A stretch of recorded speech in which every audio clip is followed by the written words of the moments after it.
Rixa é um crime que está no rol dos crimes mal compreendidos. Tem um bocado de crimes que causam muita dúvida, porque aquela palavra usada no linguajar cotidiano tem um sentido diferente. Rixa é um desses casos. Assédio sexual, que a gente vai ver mais pra frente, também é um desses casos. Mas vamos ficar aqui no crime de rixa, que é o tema do nosso encontro de hoje.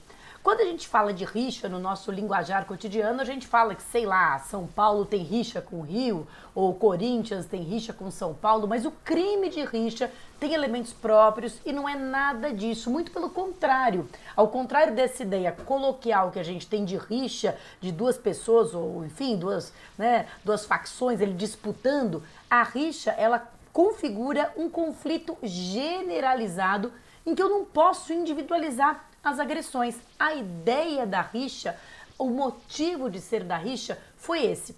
Pensa que a rixa, ela tá logo depois, né? Ela vem no capítulo 4 do título 1, crimes contra a pessoa. Então a gente começou dos crimes contra a vida, depois do crime de lesão corporal. Capítulo 3, periclitação da vida e da saúde, os crimes de perigo contra a vida, contra a saúde. E aí vem a rixa, que não deixa de ser um crime de perigo, não deixa também de ser um crime que pode produzir dano, pode produzir lesões, mas não se confunde nem com os crimes só de perigo e nem com o crime de lesão corporal e nem com o crime de homicídio, justamente por essa característica. É um furdúncio generalizado em que eu não consigo individualizar a agressão.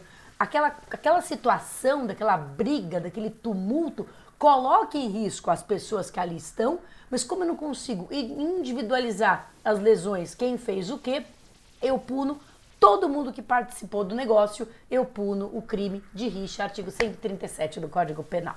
Então, bora lá, vamos ver como é que é o crime de rixa aqui no nosso ordenamento jurídico, depois a gente vai falar um pouco da jurisprudência, a gente vai falar da doutrina, enfim, falaremos de tudo. Vamos que vamos, a gente vai aqui pro nosso Picture in Picture. Opa! Peraí, que deu aquela bugadinha básica. Agora sim.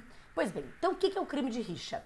Participar de rixa, salvo para separar os contendores. Então, aparentemente, o legislador não quis muito se explicar. Participar de rixa. Rixa é esse conflito, um conflito corporal, não é o conflito só do bate-boca, é o conflito corporal generalizado. Isso que é rixa, é o conflito corporal generalizado.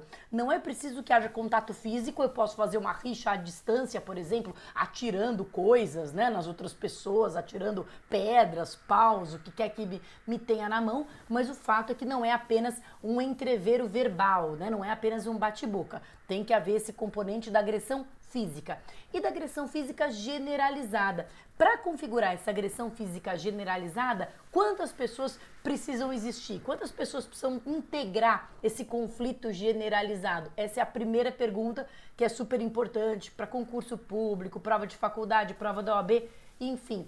Para a rixa é majoritário, posicionamento hoje amplamente majoritário, que é preciso no mínimo 3 pessoas. Veja que esse número não está aqui, 3 pessoas, mas é da natureza da rixa que não possa haver uma rixa só entre 2. Porque veja, se tem uma rixa, né, e rixa entre aspas, porque não seria rixa, mas se tem uma briga entre eu e o Madeira, quaisquer lesões corporais que nós apresentemos terão uma autoria muito bem comprovada, né? Todas as lesões produzidas no Madeira, que serão muitas, terão sido provocadas por mim, todas as lesões apresentadas em mim, que serão poucas, terão sido provocadas pelo Madeira. Bom, aí a gente tem que ver se é um caso de lesões recíprocas ou de legítima defesa, quem que começou, quem se defendeu, é outra história. Mas eu não preciso, se eu conseguir individualizar dois agentes ali lutando entre si, eu não preciso do crime de rixa, ele não faz sentido o crime de rixa, eu vou punir as lesões em um, as lesões em outro, enfim, é isso que vai acontecer.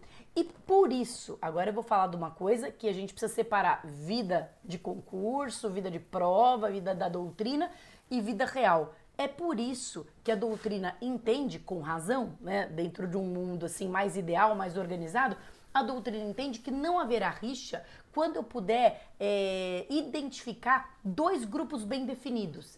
Exemplo típico, briga de gangue. Imagina que a minha gangue vai disputar com a gangue do Madeira. A minha gangue é todo mundo, sei lá, de... Né, vou subverter aqui. A minha gangue é todo mundo de azul, a gangue do Madeira é todo mundo de rosa. E nós nos encontramos aí para tretar, para as gangues entrarem numa disputa. Mesmo que, olhando de fora, pareça um furdúncio generalizado, isso não é rixa, porque há um concurso de agentes entre toda a minha gangue e um concurso de agentes entre toda a gangue do Madeira. É como se fosse uma pessoa só, né? A minha gangue é uma pessoa só, a gangue do Madeira é uma pessoa só, e assim elas disputam. Então, se você encontrar essa pergunta numa prova de concurso, saiba que, segundo a doutrina, não há crime de rixa quando há uma disputa entre dois grupos individualizados e bem definidos. Acontece que essa ideia dos dois grupos individualizados e bem definidos é uma ideia que está mais presente nos livros do que na vida real. Na vida real, mesmo quando as coisas começam com dois grupos aparentemente definidos, aquilo pode degringolar numa briga generalizada. Exemplo típico, briga de torcida. Né? Então você tem ali dentro de um estádio, São Palmeiras e Corinthians, já que eu dei esse exemplo, embora aqui em Penal seja todo mundo corintiano, vai Corinthians, mas imagina que a gente tem uma briga de torcida, Palmeiras e Corinthians, não dá pra gente dizer que toda a Gaviões, que toda a torcida do Corinthians agiu em concurso de pessoas como se fosse uma pessoa só. Porque ali há vários desígnios, ali há vários agentes, cada qual com seu objetivo. Não há ali uma unidade, um liame subjetivo que permita dizer que o que um fez, todo mundo fez, que eles agem como se fosse um só corpo. Então, essa situação na prática de briga de torcida, por exemplo, muitas vezes é enquadrada no crime de rixa, na vida real, porque você não consegue individualizar ou definir grupos muito bem definidos, fechados e etc. Beleza? Então, voltando um passo atrás. Para haver rixa, eu preciso de, no mínimo, 3 pessoas. Como eu disse, se eu brigo com Madeira, fica tudo muito claro. Eu sei que quem machucou o Madeira fui eu, quem machucou eu foi o Madeira. Mas se brigo eu, Madeira e Junqueira, e se a gente, ó, pensa naquelas brigas de gato, que né, sai pelo, tufo de pelo. Eu tinha 3 gatos e eu via isso cotidianamente. Minha casa era um território de rixa felina. Eram os 3 assim, eles chegavam, saía um dos chão assim, né? E saía pelo pra tudo quanto é lado. Pensa que se eu, Madeira e Junqueira entraram numa briga de gato e depois saímos cada um mais estrupiado que o outro, os dois obviamente mais estrupiados que eu, se sair cada um mais estrupiado que o outro, vai ficar bem claro, ou melhor, não vai ficar bem claro quem fez o quê. Pomba, o Gustavo saiu com o olho roxo, o pé mancando. Quem que fez isso? Né? O Madeira saiu, né, com a orelha decepada e enfim. E quem que fez isso? E eu, né, o arranhão que eu tive, quem que fez isso? Então, numa situação de conflito generalizado entre, no mínimo, 3 pessoas, ó, só quem sabe faz ao vivo, entre, no mínimo, 3 pessoas, eu tenho a situação configurada de rixa. Mas participa da rixa todo mundo que está envolvido, todo mundo que se mete, salvo quem se mete para separar os contendores, ou seja, a turma do deixa disso. Então, quem entra ali no furdúncio só para, calma, etc, quem entra só para separar os contendores, os rixosos, os que estão brigando, esse não vai responder por rixa, tadinho, né? O camarada já é ali, tipo um bom samaritano, um Gandhi, ele vai lá, deixa disso, ele não responde por crime. Só que precisa provar, tá? Porque todo mundo, na hora que a polícia chega, fala, eu tava só separando. Precisa provar, né? Tudo precisa ser provado por óbvio. Mas então, participar de rixa, salvo para separar os contendores. A pena é uma pena de detenção de 15 dias a 2 meses, ou multa, você veja, é uma pena baixinha, né? Uma pena relativamente baixa. O que mais a gente tem para falar a respeito do caput do crime de rixa? Que ele precisa de no mínimo 3 pessoas, por isso ele é um crime chamado plurissubjetivo. O que é essa nomenclatura que muitas vezes cai em concurso? Crime plurissubjetivo. Um crime que precisa, que não pode ser praticado por uma pessoa sozinha. Não tem, a menos que você tenha personalidade múltipla, não tem como você praticar uma rixa com você mesmo. Você precisa de mais 2 camaradinhas ali para praticar rixa. Então, no mínimo 3 pessoas, é um crime plurissubjetivo. subjetivo e algumas vezes cai em um concurso de magistratura, de Ministério Público, uma pergunta assim: se é possível a pessoa ser ao mesmo tempo sujeito ativo e passivo de um crime, né? Até pelo princípio da alteridade, alguém pode ser sujeito ativo e passivo de um crime? Porque aqui, no crime de rixa, seria o caso. Todos os rixosos são ao mesmo tempo sujeito ativo e ao mesmo tempo sujeito passivo, porque o que se pretende proteger é a incolumidade física e a saúde dos próprios rixosos, né? Mas o entendimento é que não, né? Cada um é sujeito ativo do seu crime e sujeito passivo do crime ali dos outros rixosos, né? Mesmo do crime de rixa, a pessoa não é simultaneamente sujeito ativo e sujeito passivo, tá certo? Mas é isso, é um crime plurissubjetivo, tem que ser praticado por várias pessoas. Agora, o crime de rixa tem uma peculiaridade muito curiosa, que é esta qualificadora. Ele tem uma qualificadora que diz o seguinte: a gente viu outros crimes de perigo, por exemplo, a própria omissão de socorro, o abandono de incapaz, o abandono de recém-nascido. Nós vimos outros crimes que também tinham essa espécie de qualificadora se houver resultado morte ou lesão corporal de natureza grave. A rixa é o caso. Então, se da rixa, se daquele entreveiro é briga, se daquele furdúncio, se daquele conflito alguém sair com uma lesão corporal de natureza grave ou morte, aplica-se pelo fato da participação na rixa a pena de detenção de 6 meses a 2 anos. Ainda é uma pena baixa, mas é uma pena maior. Então, se houver da rixa alguém que saia com uma lesão corporal grave, nos termos ali do artigo 129, volta lá para o vídeo, lesão grave, gravíssima, lembra? Quando se fala lesão grave, é a partir da grave ou gravíssima, tanto faz. Então, quando houver lesão grave, gravíssima ou morte, e essa morte pode ter sido uma morte pretendida, imagina que um rixoso pega lá e dá com a garrafa na cabeça do outro, ou pode ser uma morte não pretendida, imagina que um rixoso vai lá, empurra o outro desequilibra, bate a cabeça e morre.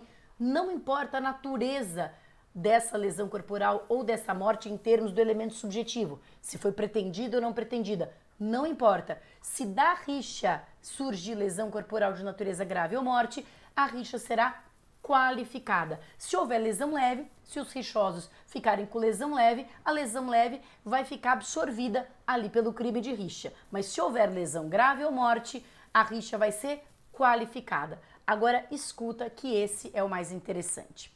Primeira coisa interessante, essa qualificadora vai se aplicar para todos os que participaram da rixa. Todos, inclusive quem estava lá naquela pontinha da rixa. Né? Imagina que é um fuzuê danado e a morte acontece aqui e eu tava lá participando da rixa, sei lá, a 6 metros de distância na ponta de lá. Eu nem vi esse negócio aqui de lesão grave ou morte. Eu, que participei da rixa, da qual decorreu lesão grave ou morte, respondo pela forma qualificada? Sim. E eu digo sim porque isso é o majoritário na doutrina, na jurisprudência, mas é um dos exemplos criticáveis de responsabilidade penal objetiva. Porque a pessoa que estava lá no meio da bagunça pode de fato não ter tido nem a intenção e não haver previsibilidade nenhuma de que alguém podia morrer ou qualquer coisa assim. Ainda assim, entendimento majoritário da interpretação desse texto de lei é de que, como está dizendo, pelo fato da participação em rixa, ou seja, é como se você fosse um pedacinho de lenha nessa fogueira, né? Uma fogueira que queimou demais, porque matou, lesionou gravemente. Você que era um pedaço de lenha, uma acha de lenha nessa fogueira, você responde também pela qualificadora, mesmo que você não tenha tido nada a ver diretamente com isso, né? A meu ver, aí dando minha opinião pessoal, é preciso interpretar o texto legal à luz dos princípios constitucionais. Nós não se admite num direito penal democrático a responsabilidade objetiva. Então eu entendo que se era absolutamente imprevisível, era absolutamente fora de contexto que houvesse lesão grave ou morte, né?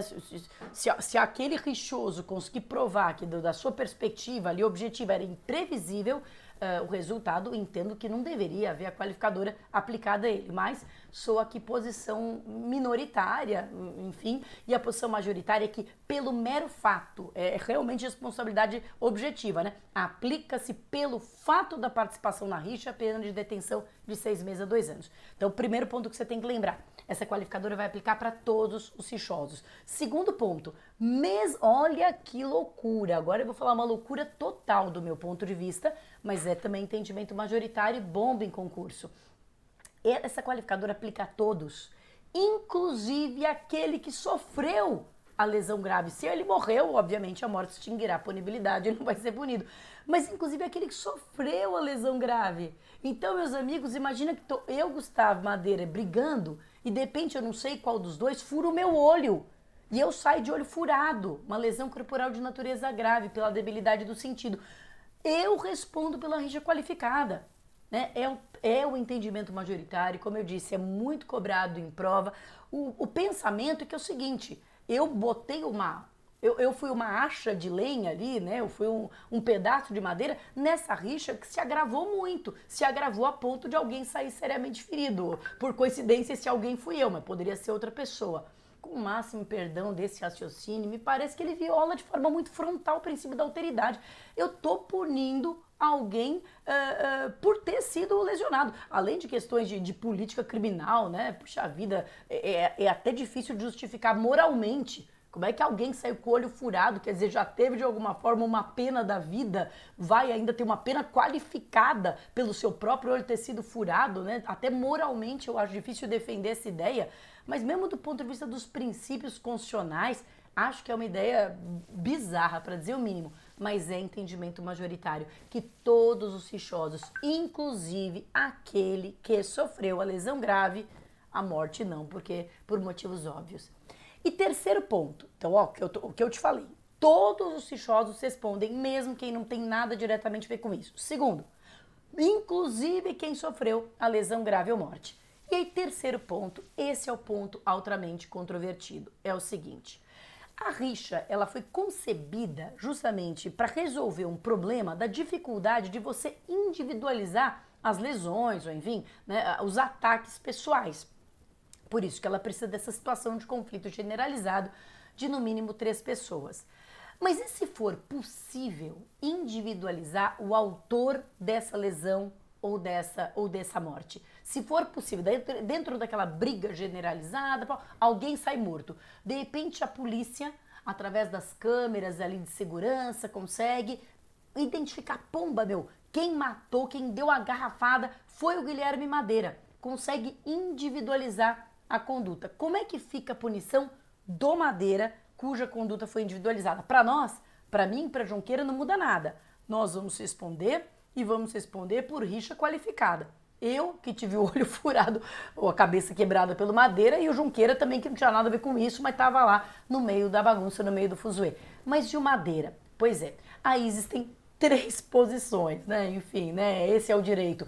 De fato, existem três possibilidades, 3 hipóteses, né? De interpretação normativa. A primeira é que se eu conseguir individualizar a lesão grave ou a morte, veja, o crime de rixa é um crime, a princípio, de perigo, né, que coloca em risco a incolumidade das pessoas, e quando é um crime de dano, é um crime em que se pune o dano não individualizado, né, o dano cuja autoria não pode ser individualizada. Então, um primeiro entendimento é que se for possível individualizar o autor do homicídio, o autor da lesão, ele só é punido por homicídio ou por lesão. Né? O crime de rixa, nesse caso, fica absorvido. O crime de rixa, que na verdade era um grau a menos de proteção do bem jurídico, fica absorvido pelo crime mais grave, desde que ele consiga ser individualizado. Para o Madeira, para nós continua tendo rixa qualificada, mas para o Madeira seria só homicídio ou só lesão corporal. Segunda possibilidade é que, se for possível individualizar o autor da lesão grave ou da morte, esse autor da lesão grave ou da morte vai responder por ambos os crimes.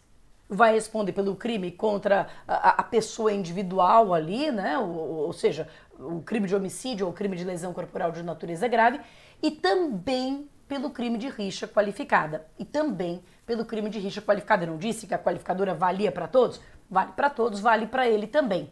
Então, rixa qualificada mais homicídio ou lesão corporal. Bem, isso me parece bem equivocado, com o máximo respeito aos que defendem essa posição, porque aí é um claro bis in idem, né? Você está punindo o resultado morte a título de crime autônomo, a título de qualificadora, não dá para defender que não há bis in idem.